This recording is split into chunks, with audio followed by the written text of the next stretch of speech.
Andy Biggs with us. He is a congressman from Arizona, Republican. He's also the chairman of the Freedom Caucus in COVID-19. You've been a leading proponent of looking at this in a little bit of a different way.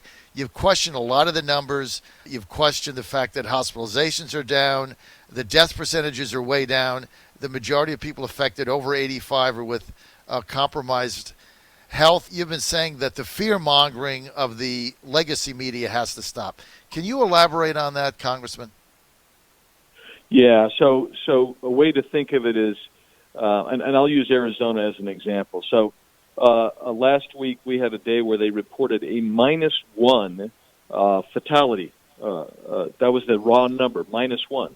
So you and I both would say, how in the world did somebody get resurrected? Or how does that work that you report a -1? Well, what it is the way they're reporting this stuff, everything's aggregated. So they're going back and they're saying, oh, well, this person really didn't have COVID when they died. So they take that off. They didn't have any other reports.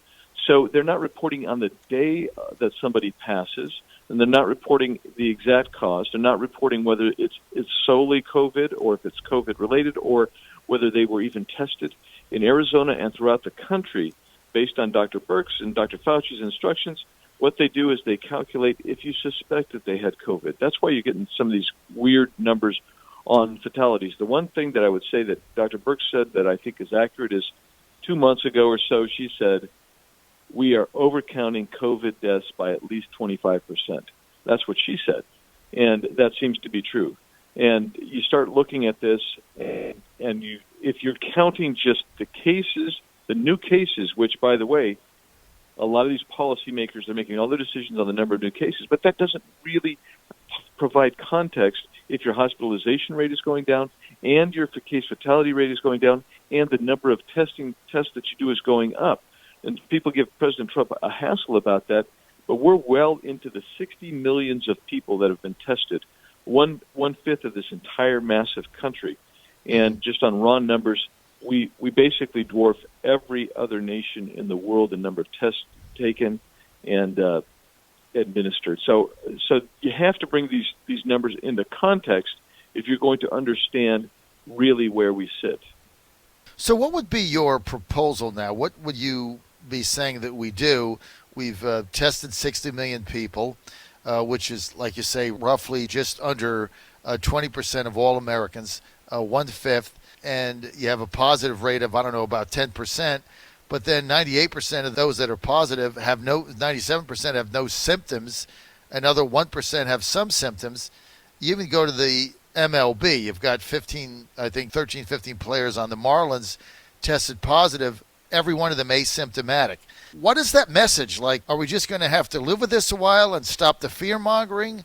And why does the media keep saying every single day that hospitals are getting overwhelmed and they're not, and there's going to be body bags and cul-de-sacs, and there's not that either? Why do they keep fear-mongering this, Congressman? Well, so the motivation seems to me political in nature. I mean, the left likes the discord, they like the fear, they like the reason to become submissive. So if we become submissive as a people, which, by the way, a generation ago was the left's fight was don't be submissive to government. Well, now their mantra is be submissive to government.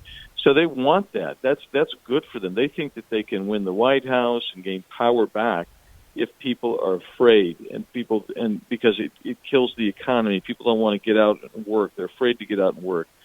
They're afraid to go out and spend money. They're afraid to go out and associate with people. And that's really their mantra. I mean, I don't know if you saw this, that the top doc in the Netherlands said today, hey, look, masks are bad. Masks actually create harm. And the studies are real clear, and yet at the same time you got Houston saying we're going to fine you $250 if you show up in public without a mask.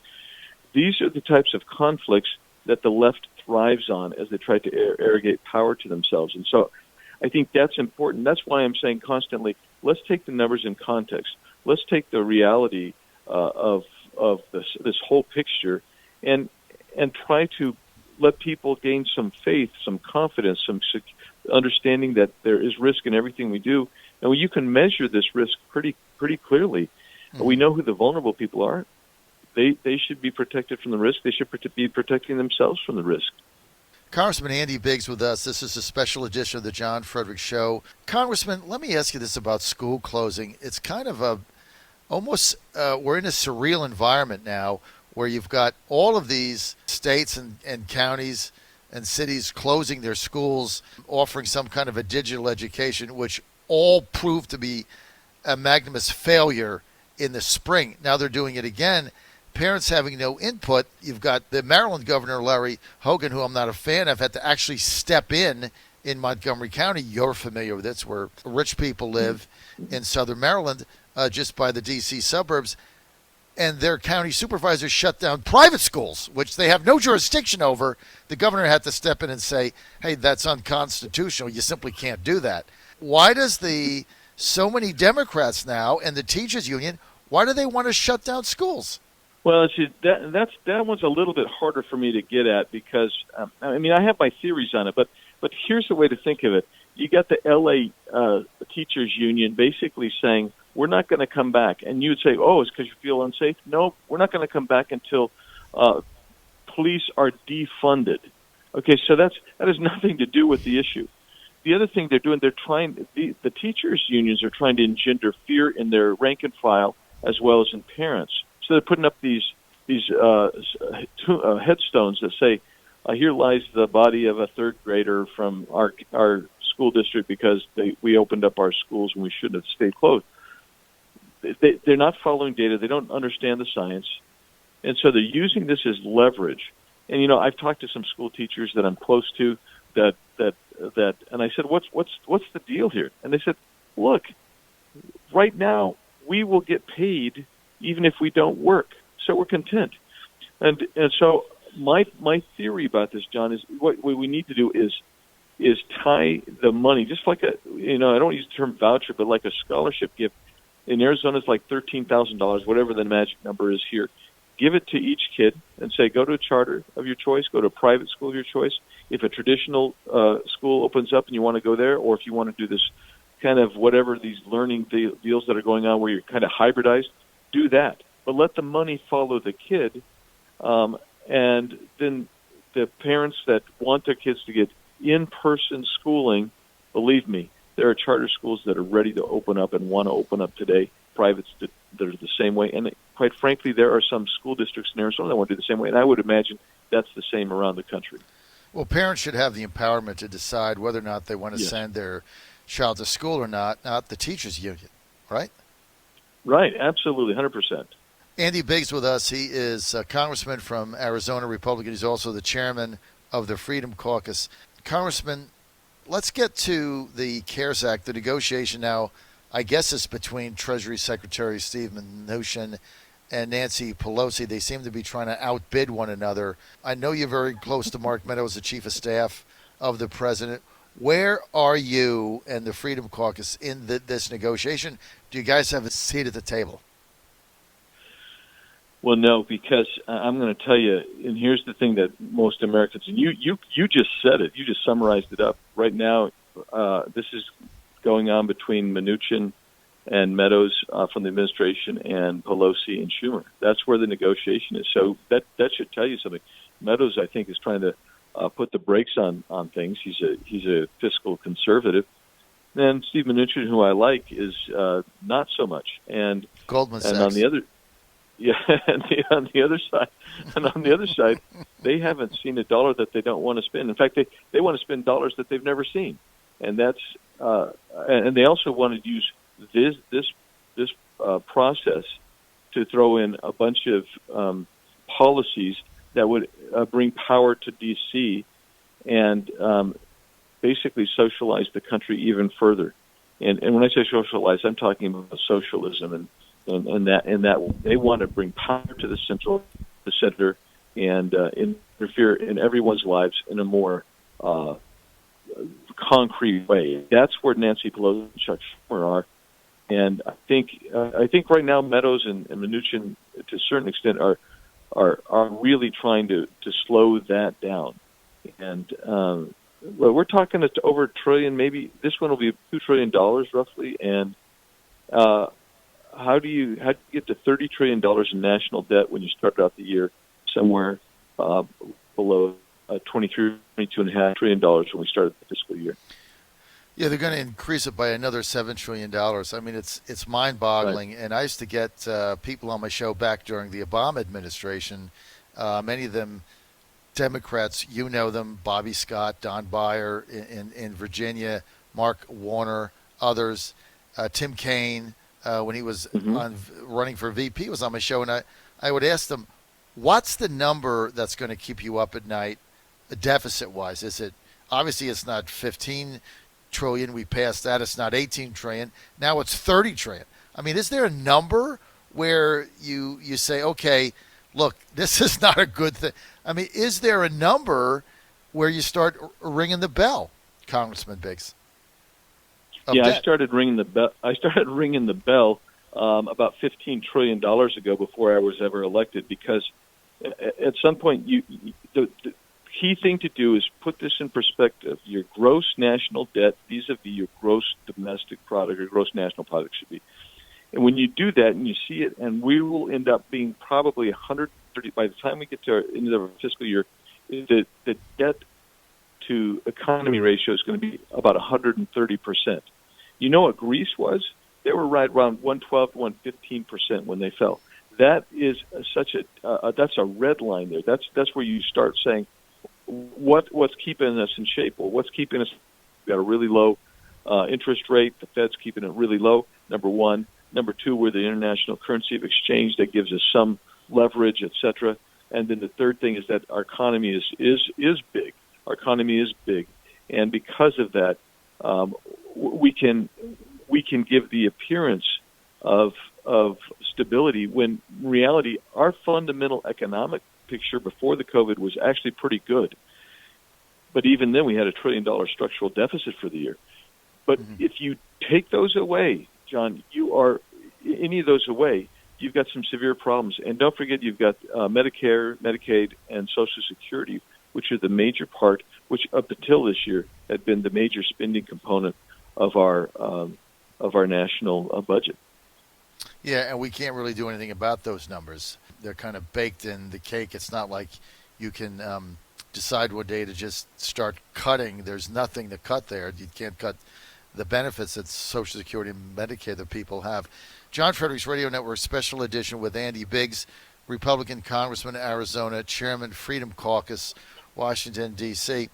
Congressman, the president with the CARES Act has really been pushing for a payroll tax reduction, which puts money in the pocket of people working and helps employers hire more people, which is kind of the object of it. The Democrats said no. Now it seems to be coming back. Have you heard anything? Could a payroll tax cut be in the offing here in the next day or so? Yeah.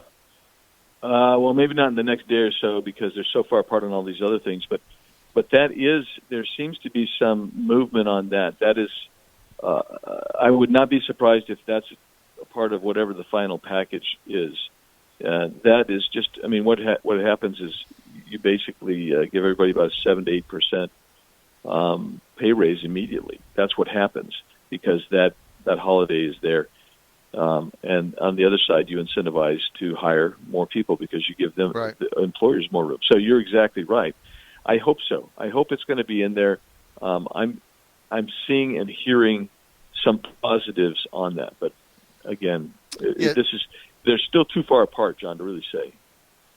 Right. $600 a week unemployment federally over your state unemployment. Arizona, I think average unemployment, somebody told me, is about $380. So if you're in Arizona, depending on what your job was, you're getting $1,000 a week. If your job is $900 a week, why would you go back to work? Well, that's the point. And so the number one thing I hear from business owners that are constituents of mine, they say, look, I'm opening. I can't get people to come in and work for us because of the unemployment. And, you know, let me just make clear my position. This isn't Freedom Caucus position necessarily. This is mine. We should be doing nothing else right now. We shouldn't even be talking about another CARES package. John, the report last week is that there's $1 trillion that was not even spent from the last one yet. Well, repurpose that then. Repurpose that money. Let's not go into further debt, and let's get the economy open. The number one thing, if you're unemployed, the number one thing for you Well, besides, if you can get $1,000 a week in unemployment, that's pretty darn good. But the number one thing otherwise would typically be get a job. If we can get you a job and get you back to work, and that's people's self-esteem is there. People want to work. People find meaningful work is an important part of their who they are in their identity and how they feel about life. Why do we consistently come back and say we have to rely on the federal government in every which way? And that, to me, is one of the failings of where we sit in the United States today. John Fredericks Radio Network special edition with Congressman Andy Biggs, also chairman of the Freedom Caucus, Republican Arizona. You're in Arizona, Congressman, so I got to ask you this question. Pac-12 football. So now we've got a group of players. These are athletes. Now, my son is 16. He's trying to get a baseball scholarship where you get 35%. But, man, you get a lot of things that go with this. You know, we visit schools, and they show us the weight room. They show us all the stuff they get. They show us that you eat 24/7. One school he went to, they have a luxury charter plane that the baseball team flies on. There's a lot of perks when you're a D1 athlete and you get a scholarship. Now you got Pac-12 players claiming COVID and racial justice, but then in their demands they want 50% of the revenue along with everything else they get. Will the Pac-12 cave, or is it time to just say no?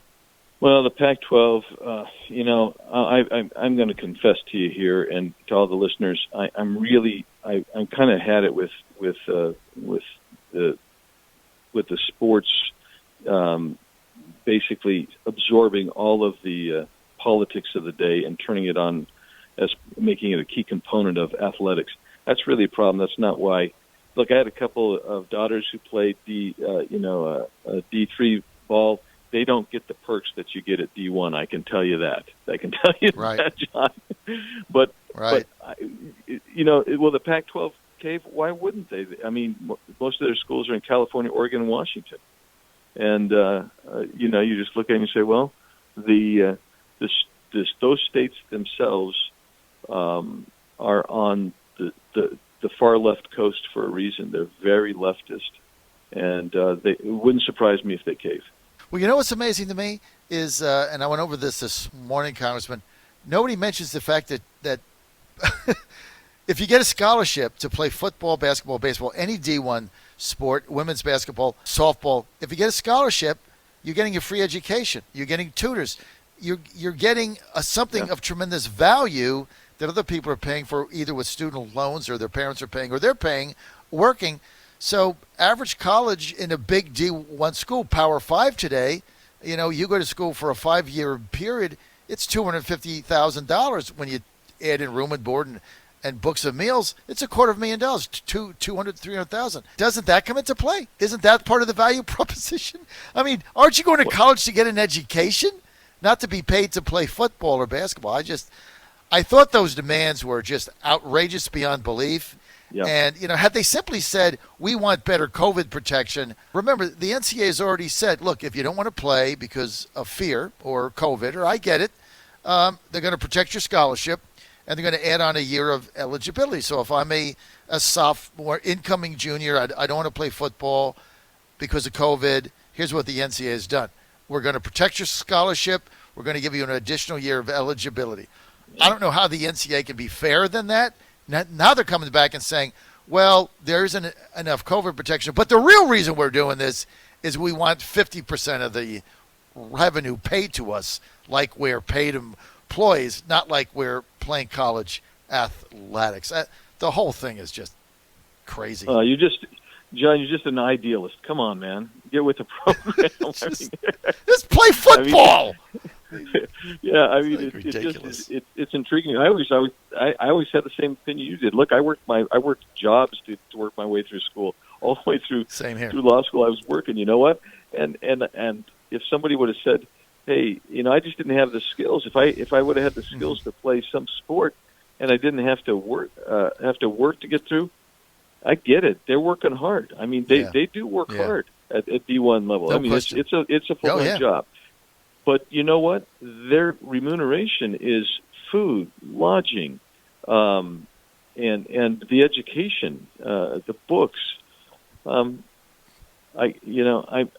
struggle with that, with the demands, but I also struggle with a certain amount of exploitation that comes. You got these coaches making millions upon millions of dollars. So I get it. Yeah, well, I think that's one of the issues they brought up was some of these coaches and administrators making this kind of money. But look, it's a competitive situation. My answer to these players is, don't play, because for every player that has a full 100% scholarship at a D1 Power 5, which all these Pac-12s are, they got 100 kids right behind them that just didn't make it, that would love to be able to play at Arizona, Arizona State, Washington, Washington State, USC, UCLA, and the other Pac-12. They would give anything to play there, and they just miss. So they're in line, and I think, look, if you don't want to play college athletics, don't play.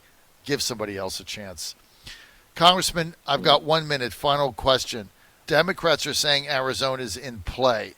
Is Trump going to win Arizona? Trump will win Arizona. The question is by how much. If it's by 2 or 3 points, then we struggle with some of our down ballots. If he wins by 4, 5, 6 points, then he carries a lot of the down ballots across, and Arizona remains it, and it actually becomes redder than it is right now. So he's got to win by 5 or 6 in order to win the Senate race, and then some of the other down ballots, some of the congressional seats there. All right. Well, good luck with that. Congressman, I want to thank you for your time today. Congressman Andy Biggs. He is the chairman of the Freedom Caucus Republican Congressman, Arizona. Andy, it's always good to have you on, sir. Thank you. Thank you so much. Take care. Keep up the fight.